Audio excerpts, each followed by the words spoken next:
Okay, hello, my name is Karneisha Edwards. Today I'm going to be doing my head to toe assessment check off, and this is my patient, and we're going to get started. So, first I'll knock on the door. Hello. Come into the patient and introduce myself. My name is Nurse Edwards, and today we'll be doing your head to toe assessment. Is that okay with you? Yes. Okay, so from here, I'm going to wash my hands. And how are you doing today? I'm doing well. That's good to hear. Can you please verify your name and date of birth for me? Nancy Brown, April 16th, 1995. Okay, and do you know where you are? Yes, the hospital. Okay, can you tell me today's date? April 24, 2020. Okay, so the patient is alert and oriented ×4. So that's good. The patient is aware of where she's at and what procedure we're doing today, and she's agreed to that procedure is okay to be done on her. So next I'm going to check the patient's skin. So with her skin, I'm going to check to make sure everything is intact. The patient's skin tone is even with her ethnicity, so that means everything is even, and if she's good, I'm going to look to make sure there's no bruises or open wounds or any lesions, to make sure that her skin, give a little pinch to make sure that everything is intact and that it goes back to normal once I let the skin go. So everything is good here. The next part of the assessment, we're going to move to her head. So at this point, I'm going to apply gloves for safety precautions. So when checking the patient's head, you want to make sure that the patient's head is symmetric to her body, which her head is. So we're going to palpate, make sure that everything is good. We feel no lumps or bumps or any unevenness in the head. And we're also going to check her scalp to make sure that her scalp is clean and that everything is good in here and that she has no infestation. Once we check the patient's head to make sure that everything is good, we're going to take off our gloves and we're going to wash her hands. So I'm going to come back here and I'm going to check the patient's facial, the temple.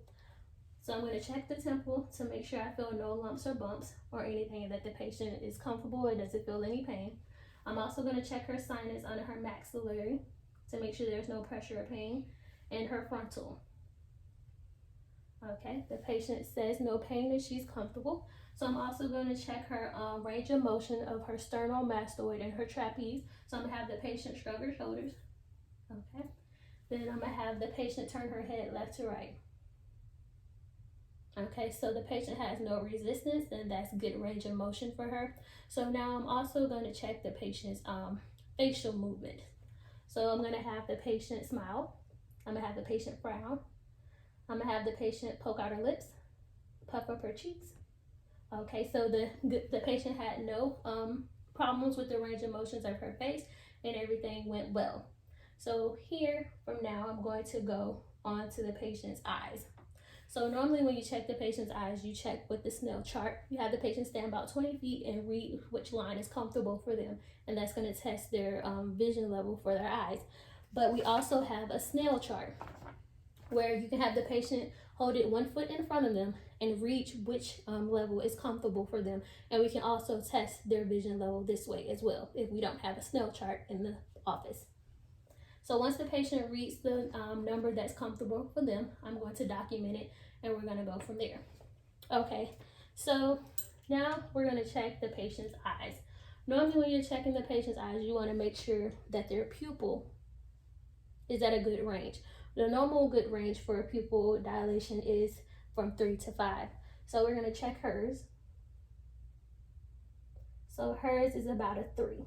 So at this point, you want to check this before you actually flash the lights in the patient's face, because you want to make sure you get that good dilation of the pupil. So now we're going to, at this point, you would dim the light down a little bit, and you would have the patient stare off to an object in front of them, and you would take the light, and one eye at a time, you would flash the light in their eye.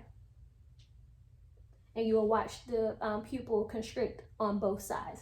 So that was good, and we're going to go to the other side. Okay, so the patient had good constriction in both eyes. So from here, we're going to do another test where the patient is going to keep her head still and find an object on the wall. And then while moving the pen, she's only going to follow the pen with her eyes. So we're going to come here.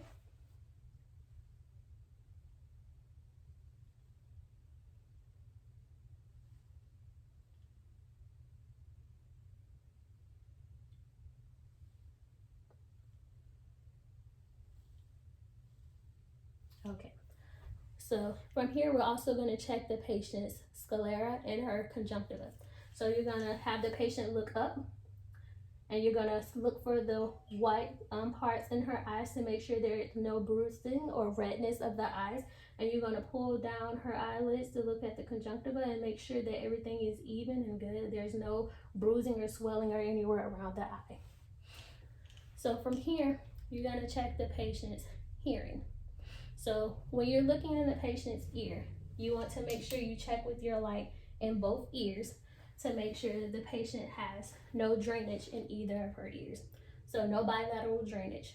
So from there, since we don't have a otoscope, what you would do if you had one, you will pull the patient ear up and back, and you will look in the ear to look for the tympanic membrane. And what are you looking for is a pearly gray shiny membrane in the ear. That's how you know you have a healthy tympanic membrane. So from there, we will go about doing the whisper test for the patient to make sure that the patient can hear. So I'll have the patient place one of her fingers on her ear, and as she places her fingers on her ear, she's going to continue to pulsate the ear like this. And I'm going to stand to the side, and I'm going to whisper 3 words to her. And once I whisper the 3 words, she's going to repeat them back to me. Cat, dog, bird. Okay, and I'm going to do the same thing to the other side. Pig, horse, cat. Yes, thank you. So now that we did the hearing portion of her test and she could hear everything, that was good. So now I'm going to go back and I'm going to check her carotid artery or pulse.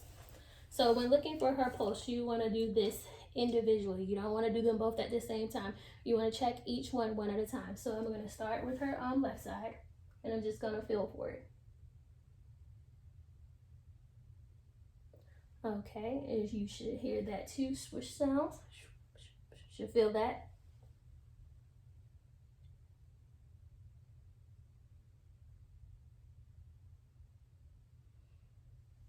You should feel it, I'm sorry. So you should hear the swishing sound.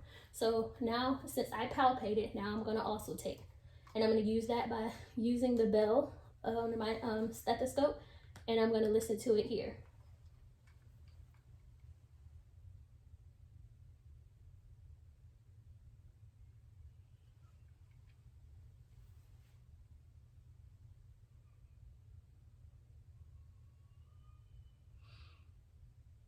Okay, good. Now I'm going to check my patient's thyroid. So I'm going to have the patient hold her head back just a little bit, and I'm going to feel for it to make sure there's no lumps or bumps in here. And then I'm going to ask my patient to swallow. Okay, everything is even here. We got a good swallow there. The patient didn't have any pain or complaint of anything that might bother her with this, so we're good on that point. The next step, I'm going to have my patient turn to the side, and I'm going to evaluate her lymph nodes. So here we have her preocular in the front, her postocular right behind her ear, her occipital, her parotid, here her jugulo-digastric. Here we have her superficial cervical. Then we're going to go down the deep cervical. Then we're going to go here to the posterior cervical. And right above her clavicle, we have the supraclavicular. Okay, and that would end my assessment. Thank you.